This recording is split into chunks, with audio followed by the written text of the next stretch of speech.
All 9 conference champions have been crowned this conference championship weekend, with obviously that 10th conference being co-champions between Oregon State and Washington State, both going 1-1 against each other. But anyways, we had a good slate of games on Friday and Saturday with a lot of playoff implications on the line. We made a little video about that just came out on Friday, and this is going to be coming out late on Saturday, right before the Selection Sunday, which is tomorrow. I just wanted to get it out as soon as I can. So today, we will be going through my predictions for the college football playoffs Selection Sunday. This is what I expect to see tomorrow, and this is what will most likely, in my opinion, be the 12-team slate in December through January. It's going to be an interesting playoff this year. With Duke winning the ACC, JMU, who was 12-1, now winning the Sun Belt, and then Tulane obviously had clinched a playoff berth. I think JMU's really got a legitimate chance at getting into the playoffs, and us having 2 Group of 5 teams in this 12-team playoff this year. Who would have thought we would have seen something like this, especially with a team like a 10-2 Miami, even an 11-2 BYU, a 9-3 Texas, a 10-2 Vanderbilt. There's a lot of really good teams this year that are probably going to miss out, but we'll get into that in a little bit. But to start off, we're going to go into my easy picks. So I think no one should really be surprised by these picks here. So I've got my clicker over here. So we're going to start off with number 1. And I think it's none other than Indiana. So Indiana, I mean, what a performance from them defensively against Ohio State. Such a great team, and everybody was kind of in a gray area. Is Indiana what they were last year, or are they a legit team this year? Maybe not the best strength of schedule this year, but still a lot better than last season's strength of schedule, which was in the hundreds. This year, their strength of schedule at 45, and the number 1 strength of record in college football. That is surely to stay after beating Ohio State in the Big Ten championship. And what a turnaround from Cignetti and those guys at Indiana. But they rightfully deserve this number 1 seed. People sometimes may say that arguably the number 1 seed is the worst spot to own. We can always get into that a little bit more, just because that 8-9 matchups are usually 2 very good teams. But we're going to go with Indiana number 1. I think that's a very easy pick. It's a very consensus pick. Very good season from Indiana, 13-0. Now at number 2 for the 12-team playoff, I'm going to go with the SEC champion, Georgia. Now, they looked dominant against Alabama. I honestly thought Bama could legitimately pull that one off and win the SEC, but Georgia proved me wrong. Georgia just went out there and they made Bama look silly, to say the least. That's what how I'm gonna put it. They made Bama look like a silly team, and they're a dangerous squad, man. Georgia's what Kirby Smart's been able to do there since that 2021-22 season that they won their first national title. They are such a great team, and they're such a dangerous team that nobody wants to face. And we could really see another matchup between Georgia Bama coming. If Bama is to make the playoff, I think their only chance would be that 10 seed, which we'll get into a little bit later. But Georgia, very good for everything. I mean, they got a 5th strength of record, 25th strength of schedule, and they're just that shit. You've watched them, you know them. It's Georgia. Such a great team. So now we're going to go into number 3, and that's where I'm going to have my first team that wasn't a conference champ. We're going to go with Ohio State at the number 3 spot. I had a very long discussion with myself about if this should be Ohio State or Texas Tech. Tech had a very, very good win against BYU in the Big 12 championship game, which, in my opinion, basically eliminated BYU from playoff contention because, they weren't even in it. I think BYU should have been in it, as you guys could have seen from my Instagram and TikTok post where I had BYU as my 10 seed going into conference championship week. They're probably not going to be there after a devastating loss. So Texas Tech was a really good team, but Ohio State, you were number one in the country since week 2. You beat Texas, who was number one week 1, and then you stayed at 1. They don't deserve to fall down any further than 3. They lost by 3 to Indiana, who is an unbelievable team. So Ohio State's got a great squad. I mean, you're giving up only 13 points to Indiana, who scored some of the most points in the entire country this year. I believe only over 40 points a game from Indiana, which, I mean, yeah, strength of schedule, whatever. But Ohio State, number 3, getting the 3rd bye and the first non-conference champ to be listed. Now, number 4 is going to be our final bye to Texas Tech. They're going to sit there at 4 still. There is a world, I think, where Ohio State drops all the way to 4. I don't see that happening. However, maybe in a different universe, but Texas Tech will probably just stay at 4. Very dominant win. That defense is absolutely legit. I mean, they've got a great linebacker duo. They've got great edge rushers with Romello Height and David Bailey. I mean, oh my gosh, the team's incredible. They give up their first ever opening drive points, not touchdown, points this year against BYU, and then BYU didn't touch the end zone, put anything through the uprights rest of the game. 34 unanswered from Texas Tech. So, unbelievable game from Texas Tech. They're a dangerous team. I think people are still going to underrate them because they're a Big 12 team. I think they're such a dangerous team. Even with playing in the Big 12, people don't really like the Big 12. That defense is nationally good, not just Big 12 good. And that's what scares me about Tech. Tech's usually a really good offensive team. This year it's kind of different. So that's what surprises me. Now, number 5, my first non-bye team is going to be Oregon. So they're not going to move at all. They're going to stay at 5 here, and I think Oregon's in a really good spot. You're going to play the weakest conference champ, whether it's an 8-5 Duke or a 12-1 James Madison. I know who I'm picking, but you're gonna play between one of those two. It ain't gonna be Tulane, because Tulane's now gonna be the 4th highest rated conference champ, which means they will likely land at that 11 spot, unless the committee does something crazy, jump them all the way up to like 10. But I don't see that happening. Oregon got a good squad. They got a very good rushing offense. I mean, they could really make a run in this year's playoff. I don't know how to assess still Texas Tech versus Oregon. We'll do predictions of a full bracket after Selection Sunday and everything. But I've got Oregon at my 5. I think they're at 5 now. There's no really meaningful reason to drop them, as the teams ahead of them. Only one of those teams lost, and it's Ohio State, who's 3. So that's just kind of the top 4 we're going to stay and maybe interchange, which they did.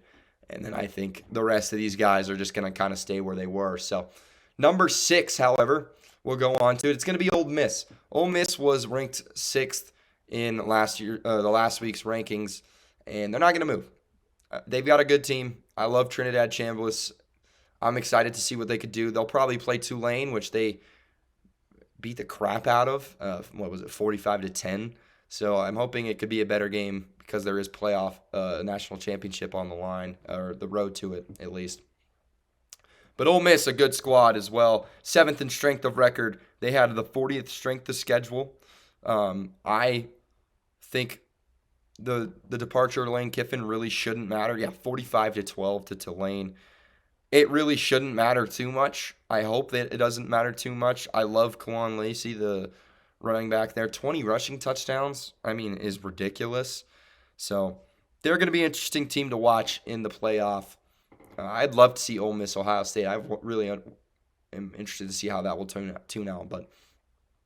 And then number 7, Texas A&M. They're going to stay at 7.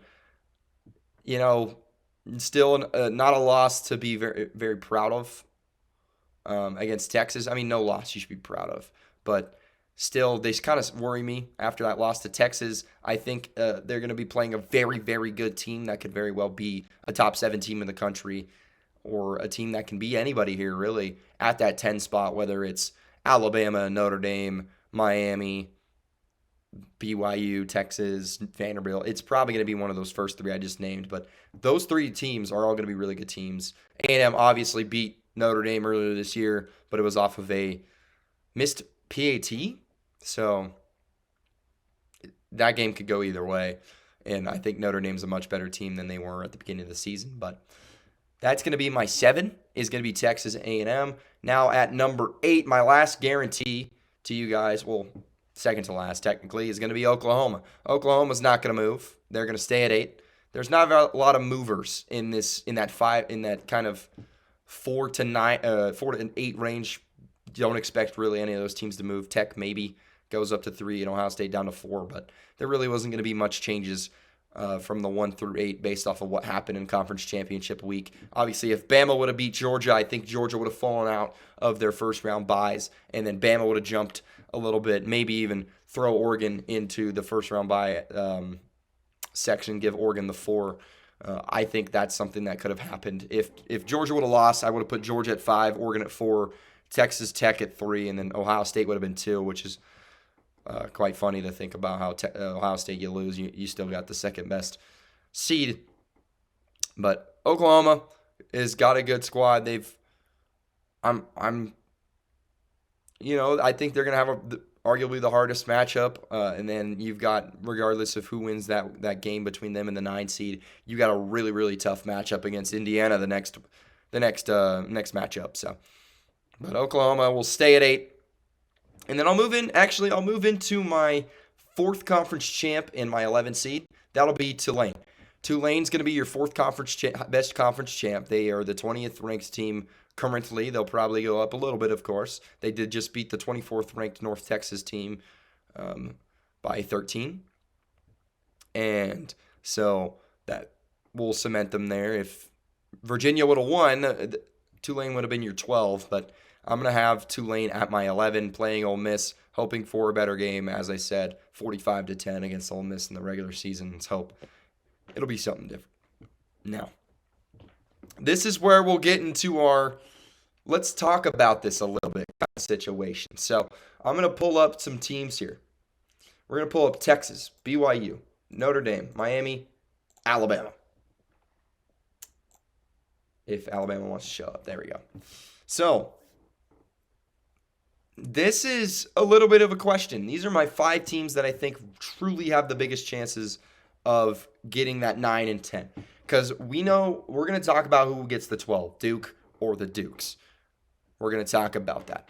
But 9 and 10 are open. They're the 2 at-larges. You got 5 teams with very legitimate reasons. Even 6. I don't want Vanderbilt on here because Vanderbilt is ranked 14th right now. Find it hard to believe that they're going to jump Vanderbilt up. I find it also hard to believe they're going to jump Texas up. But you never know. So Notre Dame currently ranks number 9. I would assume they're going to, or number 10, I'm going to assume they will stay.